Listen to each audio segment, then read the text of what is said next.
Baik, Assalamualaikum warahmatullahi wabarakatuh. Alhamdulillahirabbil alamin. Allahumma shalli wa sallim wa barik ala sayyidina Muhammadin wa ala alihi wa ashabihi ajmain. Rekan-rekan yang berbahagia, terima kasih pada kesempatan kali ini pertemuan yang kedua mengenai kajian kita Masail Fiqhiyah. Ya. Dan secara daring saya merekam ini supaya memudahkan rekan-rekan dalam memaknai atau memahami teori yang akan kita sampaikan pada kesempatan hari ini. Baik, alhamdulillah rabbil alamin, Allahumma shalli wa sallim wa barik ala sayyidina Muhammad wa ala alihi wa sahbihi ajmain. Saya akan presentasikan materi kita pada hari ini, yaitu tentang masalah fiqhiyah yang konteksnya adalah kajian-kajian yang membahas tentang kajian-kajian fikih ya, atau kajian-kajian sifatnya kontemporer. Kawan-kawan yang berbahagia, kemarin ketika kita melihat ya bahwa apa sih yang dimaksud dengan fikih masail fiqhiyah ya, atau tambahan dengan masail fikih hadisah, ini bisa diartikan dari konteks teksnya atau dari 3 kata, yaitu masail, kemudian al-fiqhiyah, kemudian al-hadisah. Ya. Secara bahasa, masail itu merupakan jamak dari mas'alatun, yaitu persoalan atau masalah-masalah. Ya. Sedangkan fiqhiyah berasal dari kata fikih yang artinya adalah paham, ya, atau memahami. Ya. Ini kalau kita bisa melihat masail ini lebih cenderung pada pola pemikiran atau pemahaman kita dalam ya bisa diartikan memahami hal-hal yang sifatnya baru ya, atau dianggap baru dalam kehidupan sehari-hari ya. Dan pada masa itu memang sebenarnya tidak ada yang membahas ya, pada masa Nabi belum ada membahas secara detail ya, tapi yang dibahas adalah pada masa sekarang atau ijtihad mujtahid yang rujukannya atau referensinya juga bersumber dari Al-Qur'an dan hadis, yang termaktub dari Al-Qur'an dan hadis ataupun pendapat-pendapat dari para sahabat Nabi SAW. Nah, kalau kita bisa melihat bahwa masalah fikih ini berangkat dari berbagai perkembangan masalah yang bisa dikatakan dari ibadah, ya, bisa juga dengan akidah, atau hal-hal yang bersifat kemasyarakatan, atau dan sebagainya seperti ekonomi, ya, kajian-kajian ekonomi sekarang namanya kan ada bursa efek, ada jual beli saham, jual beli yang apa itu, yang trading itu yang online di HP, kemudian ada juga yang sosial, judi online dan sebagainya, kesehatan dan sebagainya. Sekarang sudah semangat ya. Jadi pada masa sekarang itu kajian-kajian yang modern itu membuat kita harus berpikir dan melihat kembali bagaimana mujtahid itu bisa mengembangkan keilmuannya, kemudian bagaimana kita bisa memberikan penafsiran terhadap tuntutan zaman pada sekarang ini. Ya tentu pada prakteknya berdasarkan kajian ini berdasarkan hukum dan kontekstual dari masyarakat yang terjadi pada saat ini. Ya. Nah, apa sih metode yang kita gunakan dalam kajian masail fikih ini? Jadi kalau kita bisa melihat itu hanya ada 5 komponen yang bisa kita pegang dan tidak boleh dilanggar. Pertama, tidak boleh merusak atau melanggar yang berhubungan dengan akidah Islam. Jadi kajian-kajian masail fikih ini kalau berhubungan dengan kajian-kajian keislaman yang sifatnya akidah tidak bisa diutak-atik. Misal, Pak, apakah boleh ulun meneliti tentang iman kepada Allah? Benar atau tidak sih, Pak? Jangan-jangan salah. Ini tidak bisa. Kenapa? Karena berhubungan dengan akidah. Pak, bolehlah Pak ulun ingin meneliti bahwa Al-Quran ini benar atau tidak, juga tidak boleh, karena sifatnya sudah konteks yang wajib diimani, yaitu ada rukun iman dan rukun Islam. Ya. Yang kedua, tidak boleh mengurangi atau merusak martabat manusia. Jadi dalam mujtahid itu, seorang ijtihad itu tidak boleh melanggar martabat manusia. Contoh, jika Anda menemukan kasus, Pak, ulun menemukan suatu hukum nih, boleh tidak boleh puasa selama 24 jam bahkan 3 malam, supaya mendapatkan pemahaman yang maksimal atau mendapatkan ilmu ma'rifah. Apakah benar Pak ini seperti ini? Juga tidak bisa. Kenapa? Karena martabat manusia, kehormatan manusia itu harus dijaga. Ya. termasuk juga fitrah manusia. Ya. Kalau misalnya fitrah manusia itu ada puasa sampai maghrib sudah tidak sanggup lagi, maka dia nggak usah makan. Maka jika ada puasa sampai 3 hari, 2 hari malam itu juga melanggar fitrah manusia atau konteks dari ijtihad yang akan dilakukan dalam kajian-kajian yang baru. Jadi, itu. Yang ketiga, tidak boleh mendahulukan kepentingan perorangan daripada kepentingan umum. Demi legalitas bunga bank, dicarikan dalil yang halal supaya memudahkan bagi dirinya sendiri. Minta maaf, harinya hujan, apakah mengganggu ya? Dalam konteks belajar kita. Coba saya keluar, ini pas lagi kehujanan. Allah. Ya. Ini salah satu solusi saja. Memudahkan apakah yang berasal dari kita. Yang keempat, tidak boleh mengutamakan hal-hal yang samar manfaatnya atau hal-hal yang sudah nyata manfaatnya. Misal kalau kita membahas tentang bolehkah makan kodok atau katak, kalau jelas manfaatnya apa, kalau mudaratnya jelas apa, banyak juga apa, dilihat. Ya. Ini Pak ulun kan untuk kepentingan obat, tapi ternyata mudaratnya lebih banyak, berarti tidak bisa kita lebihkan mengutamakan yang samar daripada hal-hal yang sudah jelas manfaatnya. Ya, misalnya obat masih ada ya, gunakan obat, jangan menggunakan hal-hal yang sifatnya haram. Ya. Yang kelima, tidak boleh melanggar akhlakul karimah atau moralitas manusia. Jadi orang berijtihad itu banyak juga kondisi, ya, tidak boleh juga dia melanggar, jadi bisa nanti bertentangan dengan akhlak manusia.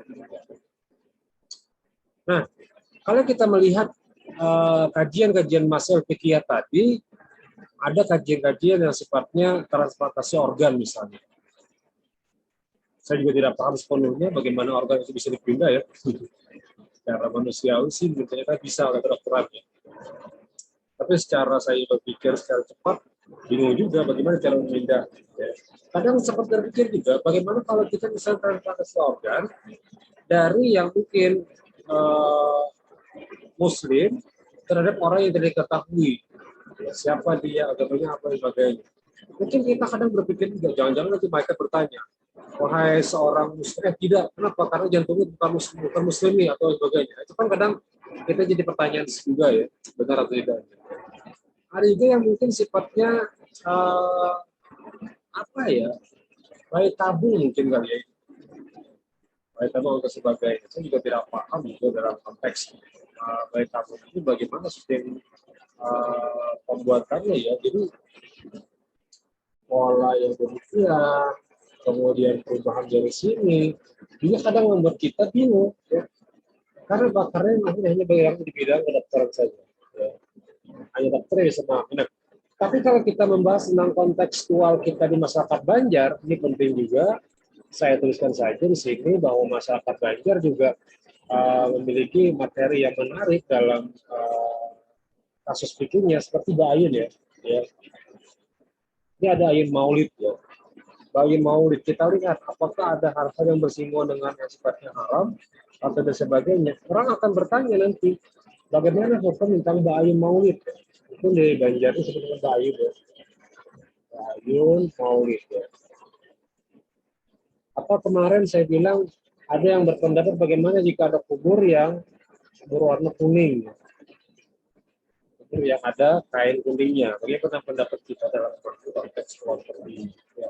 Nah ini juga perlu dilihat bahwa hal-hal yang ini yang akan kita bahas dan akan kita teliti ijtihadnya, apakah ini berhubungan dengan kajian-kajian keislaman benar, bagaimana hukumnya, juga akan kita teliti dari pendekatan ijtihad. Baik. Nah, apa yang melatar belakangi munculnya masalah fikih? Kita juga perlu tahu apa yang menyebabkan atau apa yang melatar belakangi masalah fikih ini.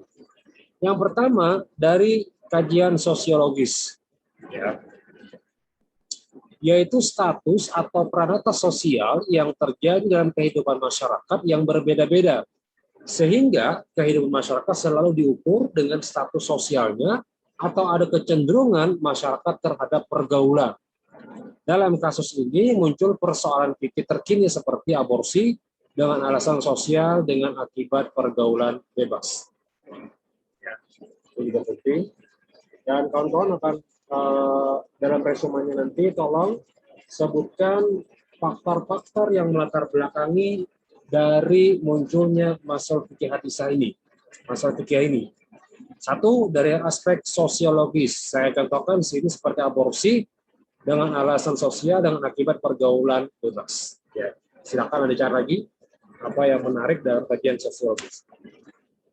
Yang kedua, antropologis, yaitu tatanan adat istiadat atau kebudayaan yang beraneka ragam yang ada dalam kehidupan masyarakat atau masyarakat yang terdiri dari berbagai suku bangsa. Kehidupan budaya atau tradisi dijalankan secara terus-menerus yang dipatuhi oleh masyarakat adat, seperti kawin lari, kawin dengan sistem adat, pernikahan paksa, dan sebagainya. Silakan Anda juga cari contoh yang lain untuk kajian antropologis. Nanti Anda masukkan di resumen untuk Anda nanti foto dan Anda kirimkan sebagai bukti Anda hadir. Termasuk juga nanti silakan Anda, oh jangan ya, komen saja di bawah sini. Oh jangan. Ya, kalau komen nanti bisa hilang. Silakan Anda tulis saja di buku latihan Anda atau di buku tulis Anda sebagai resumen hari ini. Ya, untuk komentar silakan saja, untuk bertanya di sana ya di bawah. Yang ketiga, astronomis, yaitu suatu keadaan pergantian siang dan malam. Adanya pembagian waktu serta abnormalnya kondisi waktu yang tertentu, seperti kasus puasa di mana malamnya lebih lama atau siangnya lebih lama, atau bagaimana sholat di angkasa, misalnya orang lagi naik bulan misalnya ya. Pertanyaannya dia sholat kemana arahnya nih? Karena saya juga berpikir menghayal juga ya. Kalau sholat di atas pesawat kan kita menghadap kiblat ya. Kalau di kapal kan kita juga mengarah kiblat di awalnya, sisanya bebas. Nah pertanyaannya kalau kita di atas pesawat, kemana arah kiblatnya nih? Menghadap bumi ya, menghadap bumi mungkin benar. Baik, dan seterusnya. Silakan Anda juga cari kajian-kajian sifatnya astronomis, apa contoh yang sifatnya mungkin menurut Anda baru. Ya. Yang selanjutnya bahwa keempat ada kajian-kajian yang sifatnya anatomis, seperti kajian yang ada untuk manusia, seperti masalah donor ginjal. Tadi saya bilang di awal, bagaimana jika ginjal yang didonorkan itu dari orang yang non-muslim? Ketika ditanya oleh malaikat, apakah kamu orang Islam? Ya, tapi ketika ditanya, oh, kenapa ginjalnya dari non-muslim? Nah, kan juga jadi pertanyaan kita juga ya. Nah, silakan Anda juga silakan cari materi yang sifatnya contoh dari anatomis ini. Ya. Yang kelima, dari segi geografis, yaitu suatu daerah di mana berbeda tempat yang memunculkan persoalan seperti masalah zakat. Zakat di Saudi Arabia pada zaman Nabi tidak ada beras, hanya konteksnya ada syair atau bur ya, atau seperti gandum sebagainya, atau kurma. Nah, bagaimana jika perbandingan itu dikiaskan dengan sekarang di Indonesia, ada kurma, ada beras ya. Kemudian mungkin di beberapa tempat masih menggunakan kurma, ada yang beberapa tempat juga menggunakan gandum dan sebagainya. Ini juga menjadi permasalahan geografis ya. Mungkin ada pian-pian bisa lagi contoh cari yang lain. Ya. Yang keenam, medis seperti terapi urin atau yang sebagainya, aborsi karena medis ya. Memang dia melakukan aborsi, tapi karena memang habis perkosaan dan sebagainya. Nah, itu juga bagian daripada munculnya masail fikih. Yang ketujuh, ada konteks politik seperti golput dalam pemilu dan nikah antar negara. Bagaimana hukumnya nikah beda aturan negara. Nah, itu juga bisa menjadikan sebagai kajian masalah fikih yang sifatnya politis. Juga Anda cari contoh yang lain, masalah partai dan sebagainya. Dan yang kedelapan ada aspek biologis, yaitu keadaan yang pada makhluk hidup itu di permukaan bumi seperti memaknai alat seksual untuk memenuhi kebutuhan seks. Ya, ada yang menggunakan alat seksual, kontrasepsi dan sebagainya. Bagaimana hukumnya? KB dan sebagainya. Silakan Anda coba cari juga materi yang sama atau contoh yang agak. Yang kesembilan ada kajian yang mendekati yuridis, ya, seperti kasus haramnya rokok bagi wanita hamil, anak-anak dan sebagainya. Yang ke-10 ada pendekatan dari mazhab, berbeda ketika orang kunut, berbeda ketika orang haid, ketika orang beda agama dan sebagainya. Dan hal-hal yang demikian ini yang menyebabkan munculnya kajian-kajian yang dianggap baru atau kontemporer. Ya. Yang ke-11 ada kajian iptek seperti jejaring sosial. Sekarang sudah ramai jejaring sosial di masyarakat kita, bagaimana video atau gibah dan sebagainya muncul di jaringan sosial, dan bagaimana hukumnya. Dan yang kedua ada yang namanya jual beli online. Ya, silahkan Anda bisa juga contohkan yang lain. Yang ke-12 dari faktor ekonomis seperti bunga bank, zakat mal dalam perpajakan, kredit dan arisan, zakat properti dan asuransi. Hal-hal yang demikianlah yang munculkan kajian-kajian masalah fikih yang ada pada saat ini. Nah, apa ruang lingkupnya? Ruang lingkupnya adalah berbagai masalah, mulai dari sejarah perkembangan pemikiran Islam, pertumbuhan fikih, usul fikih, kawaid fikih, implikasi, serta berbagai pandangan teologi yang amat menarik untuk dikaji dan dikembangkan lebih lanjut. Jadi ruang lingkupnya tidak lepas dari apa dari Qurannya, apa dari hadisnya, kalau ada sejarahnya, ada pendekatan dari keluarga, ada pendekatan dari dokter, ada pendekatan dari ahli, ada pendekatan macam-macam dicari supaya menentukan apakah hukum yang sedang berlaku atau sedang berlangsung ini. Jadi bagaimana kita, kalau tadi transplantasi organ kita tidak paham, kita tanyakan saja pada ahlinya, ke dokter atau yang menguasai tentang transplantasi organ. Nah, apa tujuannya? Pertama, agar umat Islam memahami ruang lingkup fikih dan kajian-kajian kontemporer dengan baik. Ya. Yang kedua, untuk melihat atau mengidentifikasi masalah yang berkembang di masyarakat. Di Banjar ini banyak, makanya nanti tugas akhirnya kan lebih cenderung kepada kasus-kasus yang ada di masyarakat Banjar. Terserah Anda maunya apa, silakan. Nanti Anda akan mengembangkannya dari kasus-kasus Papua MUI. Contoh Papua MUI nantinya ada menimbang, mempelajari sebagainya. Ya. Kemudian menentukan sikap hasilnya apa. Dari materi fikih yang Anda pelajari, usul fikih yang pernah Anda pelajari, kaidah fikih yang juga pernah Anda pelajari. Jadi dengan adanya keilmuan ini, pada akhirnya pian-pian akan memahami bagaimana cara menyelesaikan masalah-masalah fikih yang berkembang di masyarakat. Entah itu sholat berhenti, entah itu azannya yang mungkin dihilangkan pakai mikrofon, pakai alat suara luar, entah itu perdebatan arah kiblat, entah itu kubur yang salah. Nah, itu silahkan nanti Anda teliti dan Anda lihat. Dan begitu juga ada contoh fotonya di masyarakat, ambil foto ya. Jadi bukan menghayal, tapi ada juga foto dan sebagainya. Yang ketiga, menghindari sifat taklid fanatisme beragama. Tentu masalah fikih ini memudahkan kita seperti perbandingan mazhab atau kajian-kajian yang membahas tentang 4 mazhab. Ya, jadi kita bisa bedakan mana yang sifatnya mungkin tarawih ada yang 11, ada yang 21 dan sebagainya. Ada yang kuno, ada yang tidak. Sehingga kita bisa melihat. Sehingga ketika terjadi perbedaan pendapat, kita tidak menyalahkan. Kenapa? Karena semua memiliki dalil. Dan dalilnya memiliki kajian yang kuat juga. Karena sama-sama memiliki dalil, udah semuanya sama-sama benar. Yang kada benar apa, Pak? Yang kada sembahyang subuh. Ya. Baik, yang keempat, mampu bersikap toleran atau tasamuh terhadap perbedaan fikih. Nah, mungkin ada kajian-kajian yang menurut Pian berbeda pendapat dengan kawan Pian sekelas. Dengan adanya kajian masalah fikih ini, Pian akan menjadi tolerannya lebih tinggi, lebih kuat tasamuhnya. Kenapa? Karena memahami dalilnya yang diambil juga agak faktual, sifatnya juga ya bisa dikatakan ikhtilaf, ya perbedaan. Tapi kalau sifatnya usul seperti sholat zuhur 4 rakaat jangan diotak-atik lagi dari awal, subuh 2 rakaat jangan diotak-atik lagi, rukun iman, rukun Islam jangan diotak-atik lagi, karena semua itu sudah paten. Ya.